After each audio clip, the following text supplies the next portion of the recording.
মানুষের শরীরের যে সমস্ত অবাঞ্ছিত পশম বা লোম আছে, যেগুলো ছাঁটার, যেগুলো কাটার, পরিষ্কার করার নির্দেশ আসছে, সেটা বগলের নিচের পশম হোক, নাভির নিচের পশম হোক, এগুলোকে পরিষ্কার করার জন্য আজকাল হেয়ার রিমুভাল পাওয়া যায়। এক ধরনের আপনার ক্রিম পাওয়া যায়।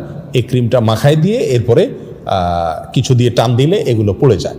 এখন এই হেয়ার রিমুভাল ইউজ করে এটাকে পরিষ্কার করা জায়েজ আছে, নাকি এখানে ব্লেড ইউজ করতে হবে, কেঁচি ইত্যাদি ইউজ করতে হবে? উত্তর হলো হেয়ার রিমুভাল ইউজ করা যাবে, কোনো অসুবিধা নাই। আমাকে এই পশমগুলো পরিষ্কার করতে হবে, কিভাবে করব সেটা আমার ব্যাপার। শরীয়ত আমাকে এক্ষেত্রে কোনো পদ্ধতি বলে দেয় না যে তোমাকে ব্লেড ইউজ করতে হবে। অথবা আপনি ব্লেড ইউজ করেন, অথবা মেশিন ইউজ করেন, অথবা হেয়ার রিমুভাল ইউজ করেন, যেভাবে আপনার সম্ভব বা যেভাবে আপনার ইচ্ছা সেভাবে আপনি ইউজ করতে পারেন। যদি আপনার স্বাস্থ্যের জন্য ক্ষতিকর না হয় তাহলে এটা ইউজ করাতে শরীয়তের দিক থেকে কোনো কি নাই, অসুবিধা নাই। 40 দিনের বেশি যদি কেউ নাভির নিচের লোম পরিষ্কার না করেন তাহলে সেক্ষেত্রে তার সালাত কবুল হবে না, তার নামাজ হবে না। এরকম একটি মাসআলা আমাদের সমাজে প্রচলিত আছে।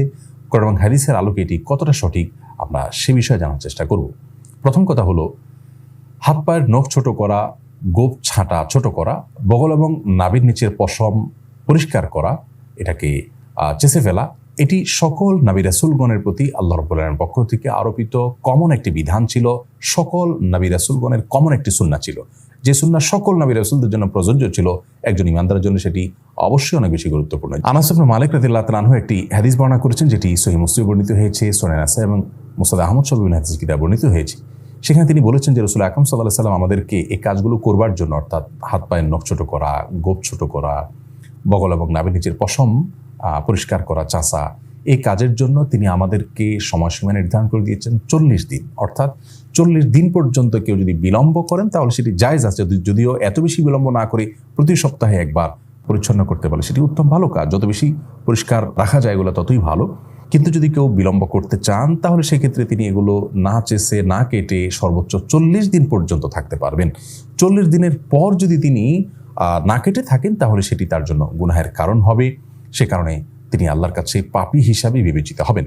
কিন্তু এর কারণে তার সালাত হবে না, তার নামাজ কবুল হবে না, এরকম কোনো কথা হাদিসের কোথাও বলা হয়নি। সালাত বা নামাজ বিশুদ্ধ হওয়ার সম্পর্ক হলো সালাতের যে শর্ত আছে সেই শর্তগুলো তিনি সঠিকভাবে আদায় করেছেন কিনা এর উপর নির্ভর করে। যার কারণে সালাতের শর্ত যদি সঠিকভাবে আদায় করে থাকেন, ফরজগুলো সঠিকভাবে আদায় করে থাকেন, তাহলে সালাত বিশুদ্ধ হবে। যদিও তার নাভির নিচের লোম তিনি অপরিষ্কার রাখেন, নখ বড় রাখেন, এগুলো করা সত্ত্বেও তার সালাত আদায় হয়ে যাবে। কিন্তু এগুলোকে তিনি বড় রাখবার কারণে, ছোট না করার কারণে, সময়মতো না চাষবার কারণে, 40 দিনে বেশি অপরিচ্ছন্ন রাখবার কারণে তিনি একটি গুনাহে লিপ্ত হলেন, সেটি সম্পূর্ণ ভিন্ন বিষয়। আল্লাহ রাব্বুল আমাদের সকলকে সব ক্ষেত্রে রাসূল আকরাম সাল্লাল্লাহু আলাইহি ওয়াসাল্লামের সমস্ত দিক নির্দেশনাগুলোকে মেনে চলার তৌফিক দান করুন। চুল ও নখ কাটার পর তা টয়লেটে ফেললে গুনাহ হবে কিনা? ভাই তুহিন, আমাদের শরীরের চুল, নখ ইত্যাদি কেটে সেটা যদি আমরা টয়লেটে বা ওয়াশরুমে ফেলে দিই তাহলে তার কারণে গুনাহ হবে না, কিন্তু কাজটি অনুত্তম, মানে ভালো নয়। একজন মুসলিম তার শরীরের কোনো অঙ্গ প্রত্যঙ্গ, চুল, নখ ইত্যাদি এগুলো যদি কাটার প্রয়োজন হয় কেটে তিনি সেটাকে যদি কোনো মাটি ইত্যাদির নিচে পুঁতে রাখতে পারেন সেটা ভালো, উত্তম। কারণ অনেক সাহাবী থেকে এই ধরনের আমলের কথা পাওয়া যায়। কিন্তু যদি কেউ এটা করতে না পারেন, বরং ডাস্টবিনে বা অন্য কোথাও ফেলে দেন, তাহলে এই ফেলার কারণে তিনি গুনাহগার হবেন না, পাপী হিসাবে বিবেচিত হবেন না, বড়জোর উত্তম কাজ করেননি। এটি যেহেতু মানুষের শরীর আল্লাহ রাব্বুল আলামিন মানুষকে সম্মানিত করেছেন, মর্যাদা দিয়েছেন, এই জন্য চুল, নখ এগুলো তার অঙ্গ। তো এই অঙ্গকে অসম্মানজনক জায়গায় না ফেলাটা উচিত, উত্তম। বাট যদি কেউ ফেলেন তাহলে বড় কোনো গুনাহগার হয়েছেন এমনটি বলার কোনো সুযোগ নেই।